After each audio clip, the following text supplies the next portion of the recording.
Hello, it's Angel. Welcome to the channel. I'm sure not many of you have noticed, but we have new archers in the game on the battlefield. Admittedly, I don't see many of them, so we really don't have many reports. We do have a few reports, so we'll take a look at those reports. I'll show you a little more of what to expect from them. However, this episode will be more of a mock-up. We'll do it in the next episode. Before we go any further, I remind you to leave a like and subscribe if you haven't already. If you appreciate the characters more, you can become a supporter of this channel, for which I thank you in advance. And let's move on to the first skill.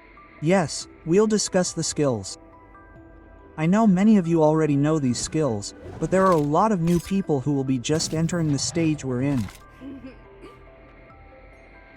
So, we're doing this for them, among other things, so they know what each hero can represent, what they can offer us on the battlefield. So, let's move on to the first skill, Scattered Sparks. Moderate attack range. Fires a burst every second for 3 seconds. For the first 2 seconds, Legion performs an additional physical normal attack every second against the target Legion and 3 nearby enemy Legions. Damage ratio, 300. The damage is spread. In the final second, Legion deals spread physical damage to the target Legion and 3 nearby enemy Legions. Damage ratio, 1100. So we have area damage here. The first marksman of this type to have truly, you could say, area damage. Sure. We had Fulgrim here, who is considered by many to be the first marksman to have the first legendary marksman to have area damage, because of course, from day one, we've practically had Kree, who is the AUG marksman with area damage. KK is really great in terms of damage alone. Unfortunately, he doesn't have any stats, which makes him quite weak. Returning to Ruby, the normal attacks we'll be dishing out to our enemies will combine very well with Ken's fourth skill, for example. Ken's fourth skill. In short, we deal skill damage. We need to gain 5 stacks. By performing one normal attack, we have a 50% chance of gaining 1 stack. So, the more normal attacks, the faster we can deal this damage. Therefore, Ruby's Rage, and especially damaging multiple targets, will definitely accelerate Ken's damage output, so we can see from this skill that this pair is not meant to be together. Later in the video, I'll show you a report with Ken, with this pair. And take my word for it, Ken's fourth skill is something you really want to have. Let's move on to Ruby's second skill. A passive skill, Uplifting Spirits. Legions in the field gain 20 rage points every second for 5 seconds, for a total of 100 rage points. We can rage 1 second faster with this skill. Legion then gains 10% march speed and 10% physical attack until the end of the battle. This effect can be triggered every 30 seconds. Of course, we're talking about additional rage, as the march speed effect and increased attack effect will last until the end of the battle. So it's a really cool ability. The stats aren't particularly high, so on the one hand, it's really cool because when we dash towards our opponent, we enter a frenzy 1 second faster. Thanks to this, and very importantly, the artifact for this pair, and the artifact for Ruby, will also deal damage 1 second faster. Because artifacts, like heroes, need to accumulate a certain amount of rage to deal damage. So this whole march is really highly interdependent. What do I think about this ability? I think it's average. For a dash like that, it's okay. It's really very cool, but for long fights, we don't have many stats. Really, very few. Only 10% attack, 100 rage points every 30 seconds. That's not much. Let's move on to ability number 3. Any's Sight. Another passive ability. Legion sharpshooter units deal 10% more damage than their normal attack and gain 20% defense. This ability is okay, but something's missing. We're supposedly at 30% stats, but it's a bit weak. Let's look at Flint for comparison. Flint, who's an epic hero, has 20% attack and 10% march speed, right? And then there's Ruby, who has 20% defense and 10% normal attack. See what I mean? Yes, you see what I mean. Something's definitely missing here. Let's move on to ability number 4, Wildfire. The Legion gains 10% HP when dealing damage with a normal attack or an additional normal attack. The Legion has a 20% chance to gain 1 stack of Spark Sign. The maximum number of stacks is 5. The next time Ruby fires a burst, she'll use up all her stacks. Each stack increases the burst damage by 6%, and the spark mark disappears after the fight ends. Let's summarize this skill. Since one attack has a 25% chance of gaining 1 stack, 4 attacks give us 100%, to put it simply. So, to get a stack, we need to land 20 normal attacks. And that raises the question of whether this is feasible. I think it is. However, I'm not sure if it's feasible in the first rotation of the skill. Sure, Ken can provide us with 12 attacks with his Frenzy ability. However, when it comes to this first rotation, I think we might not have this skill fully stacked. But this skill is definitely more interesting than the previous ones. Here, we can increase the damage of our Frenzy by up to 30%. So, well, always something, always something. Although, again, we need to stack something. Here, we have a relatively small percentage of the skill. Here, again, we're limited to 30 seconds, a low percentage. I'm not sure if she's a truly good champion. Sure, the first skill deals high damage, but let's be honest, the rest of these skills could be a bit better. Let's take a look at Awakening. Blind Barrage. During battle, the Legion has a 25% chance to perform an additional normal attack against one random enemy Legion. Within range, priority is given to the furthest Legion. This effect can be activated every 3 seconds. On average, this additional attack might occur every 5 seconds, so we'll have 2 additional attacks per cycle. So, Awakening itself seems quite interesting, but is there any op? I wouldn't say so. It will definitely help us gain more merit. It will definitely help us when playing Ruby with Kaelan. So, for Ruby alone, it's not great, but for the pair, Ruby's Awakening is really good. I'd say it's really good. However, it's not a game changer. So if I were to summarize these skills, I'd say there's nothing special here. Maybe besides the Frenzy, which is really interesting. Significant scattered damage, significant area damage. However, going further, I don't see anything particularly interesting here. Moving on to the talent trees, which is the creme de la creme of every guide, you know, everyone will tell you to build a precision tree on Ruby. I think it's a really good choice, and obviously, we have a lot of boosts here, a lot of buffs to normal attacks. If you're too slow, well, you know, you can add more points to march speed here.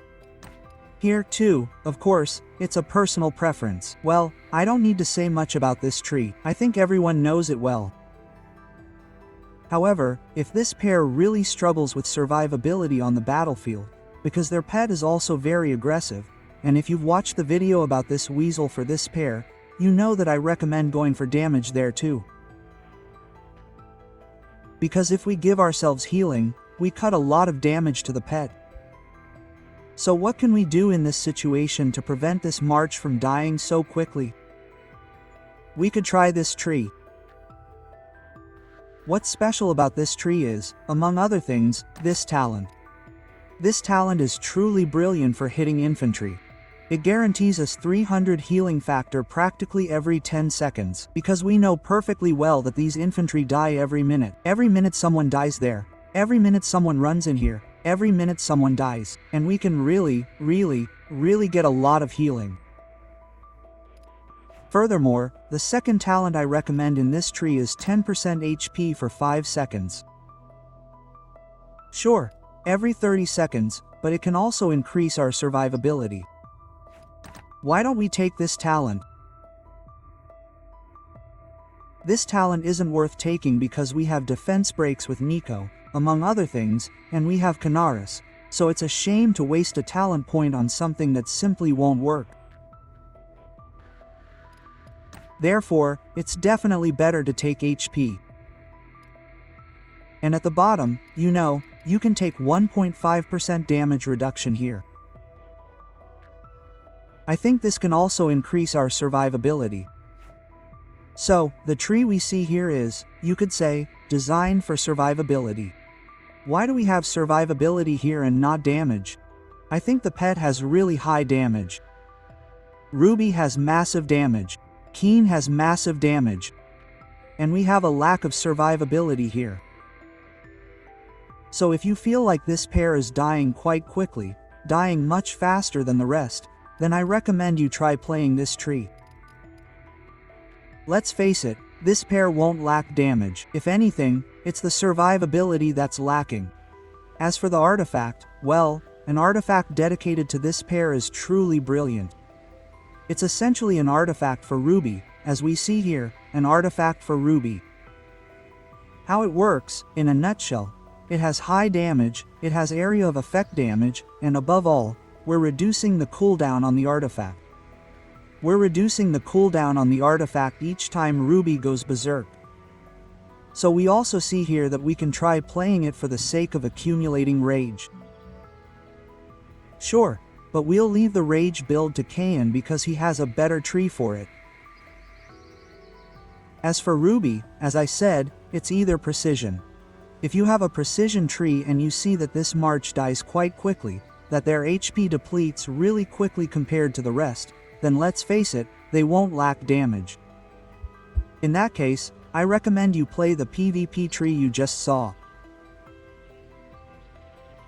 However, if you don't have this artifact yet, well, you can play some Shadow Blades or whatever else